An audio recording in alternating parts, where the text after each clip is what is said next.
BRS ఆందోళనకు కాంగ్రెస్ ప్రభుత్వం దిగొచ్చింది. లగచెర్లలో భూసేకరణ రద్దు చేస్తున్నట్టు ప్రకటించింది.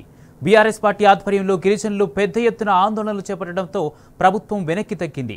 ఫార్మా విలేజ్ కోసం దుధ్యాల మండలం లగచెర్లలో భూసేకరణను నిలిపివేసింది.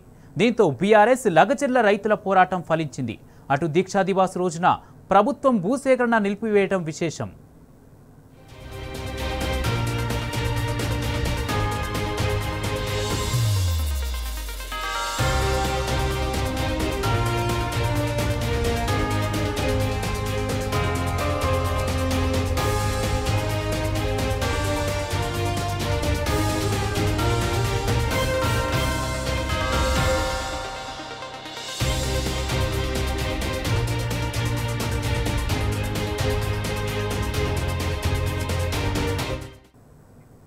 బీఆర్ఎస్ ఆందోళనకు కాంగ్రెస్ ప్రభుత్వం దిగొచ్చింది. లగచెర్లలో భూసేకరణ రద్దు చేస్తున్నట్టు ప్రకటించింది.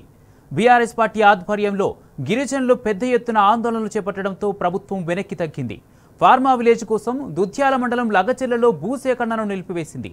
దీంతో బీఆర్ఎస్ లగచెర్ల రైతుల పోరాటం ఫలించింది. అటు దీక్షా దివాస్ రోజున ప్రభుత్వం భూసేకరణ నిలిపివేయటం విశేషం.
గిరిజనుల ఆందోళనకు కాంగ్రెస్ ప్రభుత్వం దిగొచ్చింది. లగచెర్లలో భూసేకరణ రద్దు చేస్తున్నట్టు ప్రకటించింది. గిరిజనులు పెద్ద ఎత్తున ఆందోళనలు చేపట్టడంతో వారికి బీఆర్ఎస్ అండగా నిలబడడంతో ప్రభుత్వం వెనక్కి తగ్గింది. ఇదే అంశానికి సంబంధించి పూర్తి అప్డేట్స్ మా ప్రతినిధి ఉదయ్ అందిస్తారు. ఉదయ్, లగచెర్లలో భూసేకరణ నిలిపివేస్తున్నట్టు ప్రభుత్వం ప్రకటించింది. ఎట్టకేలకు రైతుల పోరాటం ఫలించింది. దీనికి సంబంధించి పూర్తి అప్డేట్స్ ఏంటి? కుమార్, వికారాబాద్ జిల్లా లగచెర్లలో ఫార్మా పరిశ్రమకు సంబంధించిన భూసేకరణకు ఇప్పటికే ప్రతిపాదన రద్దయిందని కూడా మనం చెప్పుకోవచ్చు. దీనికి సంబంధించిన ఇప్పటికే బీఆర్ఎస్ పార్టీ పోరాట ఫలితమే దీనికి ఒక కారణం కూడా అని చెప్పి మనం ప్రధానంగా కూడా చూసుకోవచ్చు. ఎందుకంటే దీనిపై ఇప్పటికే బీఆర్ఎస్ పార్టీ నాయకత్వం మొత్తం కూడా మాజీ మంత్రి కేటీఆర్ గారి, BRS party working president KTR గారి ఆధ్వర్యంలో కూడా పెద్ద ఎత్తున కూడా అక్కడ గ్రామాల్లో పర్యటించి అక్కడ చుట్టుపక్కల ప్రాంతాల ప్రజల్లో సేకరణ కూడా తీసుకున్నారు. దీనికి సంబంధించిన ఇప్పటికే అక్కడ ఉన్న ప్రజలందరూ కూడా ముక్తకంఠంతో మాకు ఈ మేము భూములు ఇయ్యమని చెప్పేసి ప్రతి ఒక్కరు కూడా నినదిస్తున్నారు. దీనికి సంబంధించిన ఇప్పటికే అనేక మంది కూడా ఆయా గ్రామాల్లో పర్యటించి వారి సేకరణను తీసుకున్నారు. వారితో మాట్లాడే వారి ఒపీనియన్ కూడా తీసుకున్న పరిస్థితి మనం చూస్తా ఉన్నాం. మనం కొద్ది రోజుల నుంచి కూడా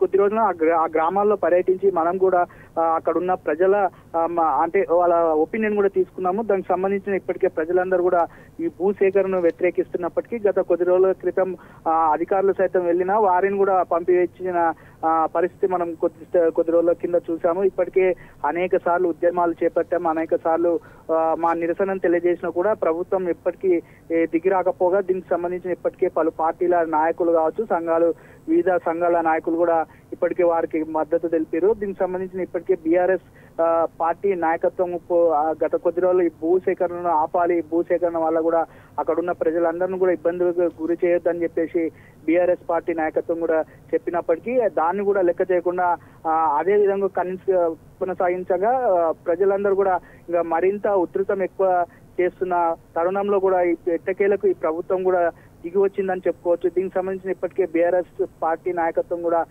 పెద్ద ఎత్తున కూడా పోరుబాట పట్టింది. ఈ పోరుబాట ఫలితం కారణంగానే ఈ రోజు అక్కడ గ్రామాలకు కూడా విముక్తి కలిగిందని కూడా మనం చెప్పుకోవచ్చు. ఇప్పుడు ఈ భూసేకరణను కూడా నిలిపివేసినందుకు ఇప్పటికే అనేక మంది కూడా ఆనందం వ్యక్తం చేస్తున్నారు. ఎందుకనంటే ఈ భూసేకరణ వల్ల కూడా ఫార్మా కంపెనీ రావడం పట్ల మా పిల్లల భవిష్యత్తు నాశనం అవుతుంది, మా కుటుంబాలు కూడా రోడ్డున పడతాయని చెప్పేసి వారు గత కొద్ది రోజుల నుంచి కూడా ఏడుస్తున్న తరుణంలో కూడా అక్కడ ప్రతి ఒక్కరు భయభ్రాంతులకు గురవుతున్న నేపథ్యంలో ఇప్పటికే అనేక మందిని ఆ భూసేకరణ సంబంధించిన అనేక మందిని కూడా అరెస్ట్ చేసి కొంతమంది జైలు పంపించిన, మరికొంతమందిని కూడా అబ్స్కాండింగ్ ఉండే విధంగా కూడా వాళ్ళు ఆ విధంగా కూడా చేసిరు. కాబట్టి అక్కడ ఉన్న ప్రజలందరూ భయభ్రాంతులకు గురవుతారు. ఒక్కొక్కరు అంటే మాకు ఎప్పుడు ఏం జరుగుతుందా అనే టెన్షన్ వాతావరణం ఉన్న నేపథ్యంలో ఎట్టకేలకు మాత్రం ఈ ప్రభుత్వం దిగొచ్చినందుకు చాలా సంతోషంగా ఉందని చెప్పేసి కొంతమంది సంతోషాన్ని వ్యక్తం చేస్తున్నారు. ఇదే విధంగా ఇలానే ఫార్మా కంపెనీ రాకుండా మా భూములు మాకు ఇలాగే ఉండేటట్లు ఉంటే మాత్రం బాగుండేదానని చెప్పేసి ఇప్పటికీ అనేక మంది తెలిపిన పరిస్థితి మనం చూస్తాం. మొత్తానికి చూసుకున్నట్లయితే BRS party working president KTR గారు కూడా గత కొద్ది రోజుల కింద ఈ భూసేకరణ చట్టం ఆపాలి అని చెప్పేసి ఏదైతే కొద్ది రోజుల కింద కూడా 2-3 సార్లు స్టేట్మెంట్ ఇచ్చారో ఆ స్టేట్మెంట్ ఆధారంగా కూడా ఈ రోజు ఎట్టకేలకు దిగొచ్చిందని కూడా మనం చెప్పుకోవచ్చు Kumar. Right, thank you Uday.